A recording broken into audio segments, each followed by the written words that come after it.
هذا الخشب يا ولا؟ هذا الخشب ولا؟ يا اخوي انا فهمتك ووضحت لك الرؤيه. انا بدي اعرف بدي مكاني مخصوص خلي الرز.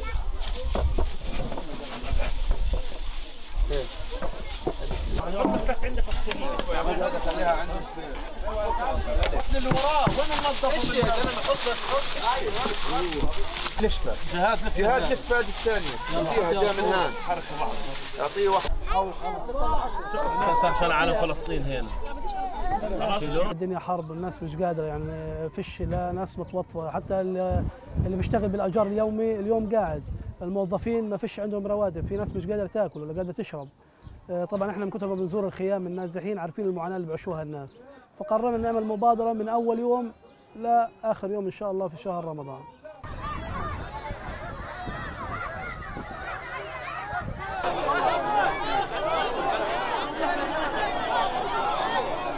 مش الفيديو بحث فيه.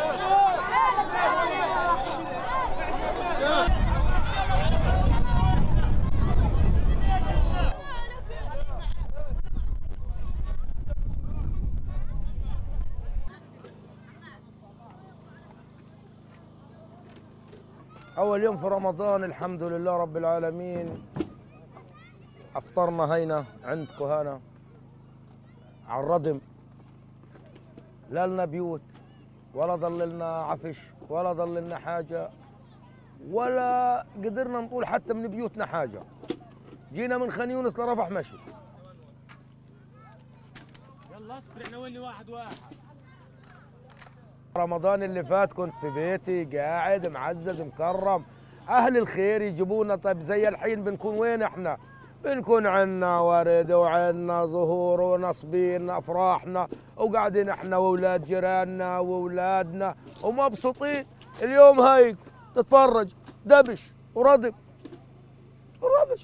قاعدين على ردم هينا وعزبل الله يعزك. هذا هو. ايش بدك اكثر من هيك؟ ايش بدكم اكثر من هيك؟ ايش العالم بده ضويل اكثر من هيك؟